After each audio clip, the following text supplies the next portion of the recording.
Вие представите ли си абсурда, в който един режисьор, който е написал още повече и сценария, който е влязал абсолютно тотално вътре в изображението, изведнъж се съгласява да го даде на някакъв си човечец, който да преведе от неговата литература на езика на киното това изображение.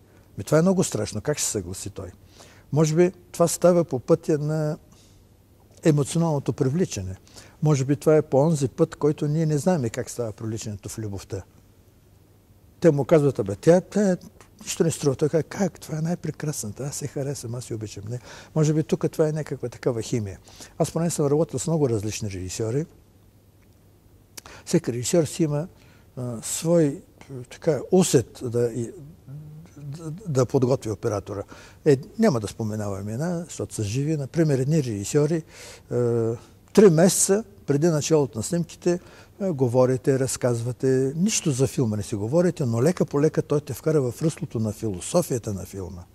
И от тук нататък вече той те пуска и той знае, че ти ще си имаш така, както е.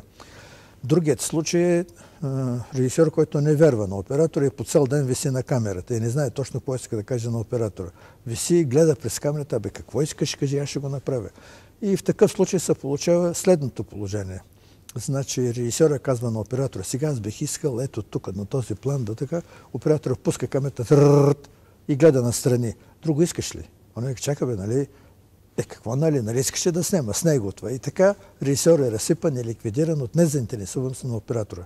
Много сложен проблем е. Тук искам да споделя и връзката между режисьор-актьор и оператор-актьор. Връзката е абсолютно различна. Оператора фактически се грижи за,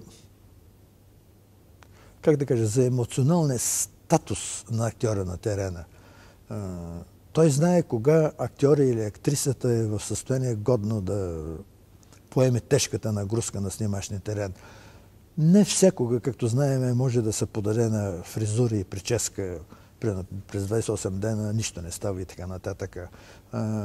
Този грим дали пасва за нейното лице, дали е много тъмен, дали не е много тъмен, дали как преиграва. А и самия актьор след всеки дубъл търси с очите утвърждаване на това, което направил от оператора. И това е едно споделяне между оператора и актьора, което само те се го знаят. Не между режисьора и актьора. Тоест много сложна връзката и затова тя е много здрава и е до край връзката между актьора и оператора.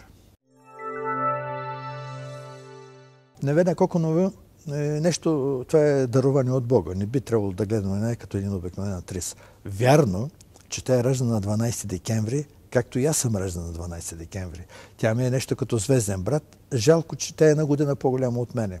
И ние няколко години правихме опит да празнуваме заедно рождените си дни. Но в Невена има нещо, което от Бога е дадено усещането за камера. Не забравяйте, че когато светнат прожекторите, самия актьор губи представа къде е камерата.